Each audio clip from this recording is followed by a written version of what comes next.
All right, Culotta and the Prince, Friday's edition of the vlog. We needed clicks and the ratings to rise, so we brought Chester in. Good to see you, sir. Absolutely. You know, our ratings period just began, so anything that I can do to just kind of boost up our exposure, I'm all for that. Team player. There you go. Literally. All right, good show today, I thought. Frank Wilson stopped by, Greg Sankey, SEC Commissioner Select, but people are buzzing about the Southern University rant on Dr. William Broussard. We finally got a little interaction with him back and forth on Twitter, but still nothing publicly from up on the bluff. Correct, yeah, and that's without a doubt the last 24 hours, that's been the big story around town, and you can actually catch Culotta's rant right now up at the on-demand section over at 1045ESPN.com. It's just absolutely atrocious. It's tragic what's going on right now over at Southern. The fact that the board could make the assumption that no one would find this out, that they're temporarily reassigning Dr. William Broussard. I think you posed the question, is it either corrupt or just flat out stupid?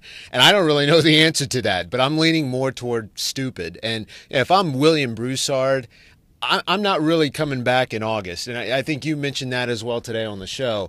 Just absolutely just ridiculous. Why would you want to go back to a school that treated you that way? And for the most part, a lot of the listeners that have been weighing in seem to agree. It's kind of unanimous, the view towards Southern. Whole thing. Well, look, this guy that walked in that had a landmine on his desk of things to get through, APR issues, issues with what classes the athletes were attending, and for the most part, he's done a great job of kind of getting them out of that rut, maintaining coaches like Roman Banks, Sandy Pugh, bringing on Dawson Odoms for the football program, and really demanding respect inside the position. So, Dr. William Broussard, we gave a pretty passionate rant this morning on what's going on in the Bluff. Check it out at 1045ESPN.com. Greg Sankey, SEC Commissioner, stopped by. We asked him about the litigation possibly between LSU, John Chavis, and Texas A&M. He stayed clear of that, but we did talk to him about the SEC network and what it's done for the conference as far as exposure, financial gain, and everything that comes along with it.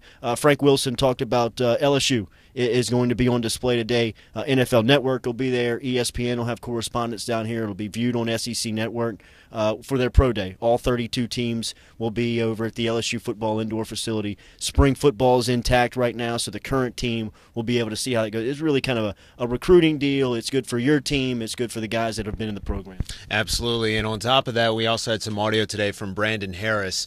Amidst all of the pro day action going on over there at the practice facility, Brandon Harris, really interesting. He's coming out. He's admitting that he's had issues calling the plays. And today, you heard him on the show. He has not gotten a single play wrong at the line of scrimmage yet. Okay, now granted, this is spring practice. It's not a real game. But it should be very interesting to see how this quarterback battle plays out for the remainder of the spring. Chester, he's the best in the business. He produces our show 7 to 9 a.m. He's also on Matt Moscona's show After Further Review from 3 to 6 p.m. We'll be back with you 7 to 9 a.m. Monday through Friday. The Prince will be out until Wednesday, so we'll be manning it solo. You'll be able to see this beautiful face for the next couple of vlogs. Enjoy your weekend out there. And I won't shave either.